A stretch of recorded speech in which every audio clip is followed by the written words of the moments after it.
پچھتا رہے ہیں. کل رانا ثناءاللہ نے کہا کہاں پچھتا رہے ہیں؟ اب بھی چور دروازے سے آئے ہیں. وہ کہتے ہیں کہ پی ڈی ایم حکومت میں لینی نہیں چاہیے. میں احمد ولی سے سوال کرتا ہوں نا، ہوش چھوڑ دے. کیا یہ الیکشن 8 فروری 2024 کا دنیا کی تاریخ کا بدترین دھاندلی والا الیکشن ہے؟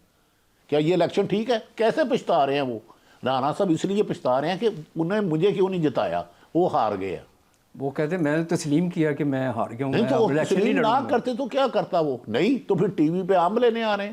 کیا وزیر داخلہ تھا جب عرش شریف پر پرچے ہوئے؟ وہ کہتے ہیں کہ میں تو کھلے دل سے تسلیم کر رہا ہوں کہ میں ہار گیا ہوں. اور نہ کرتے وہ کس پہ الزام لگائیں گے؟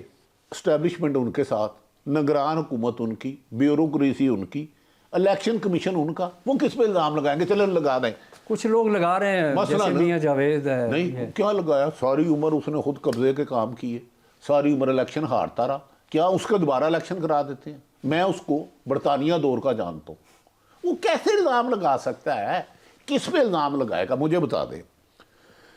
یہ جو پی ڈی ایم تسلسل تھی، پی ڈی ایم کا تسلسل تھا نگران حکومت، نظام حکومت کا تسلسل موجودہ حکومت، وہ کس پہ الزام لگاتے ہیں؟ کیا جوید لطیف صاحب کہتے ہیں انہیں انتظامیہ نے ہرایا، وہ تو ان کی تھی. اس کو کہو پہلے گیس کے بل پورے دے. جو اس کے اوپر بڑے سنگین الزامات ہیں. اس کو کہو کہ موٹر سائیکل پہ بانٹ رہے 5 ووٹوں پہ ₹1,00,000 کیوں بانٹتے رہے؟ یہ مبینہ خبریں ہیں. میں یہ نہیں کہہ رہا کہ میرے سامنے دی ہیں. اس کو کہو کہ بھائی اگر آپ شفاف الیکشن ہے، آپ غلط جیتے ہو تو چلو میں ان سے کراتا ہوں، اس کو دوبارہ الیکشن لڑ لے. اور بھائی جب عوام کی مرضی کے خلاف آؤ گے، ہار جاؤ گے.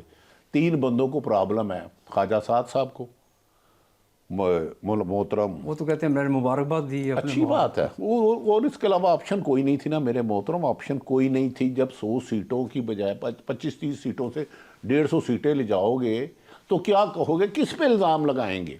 ان کا خیال ہے کہ اگر نواز شریف ہارے ہوئے کو جتایا جا سکتا تھا.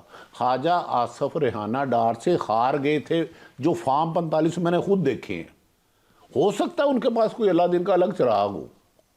ان 3-4 لوگوں کا کہنا ہے کہ جناب خواجہ آصف کو ہارے ہوئے کو جتا دیا گیا، نواز شریف کو جتا دیا گیا، اور بے شمار لوگوں کو، حنیف عباسی کو جتا دیا گیا، تو ہمیں بھی جتا دیتے.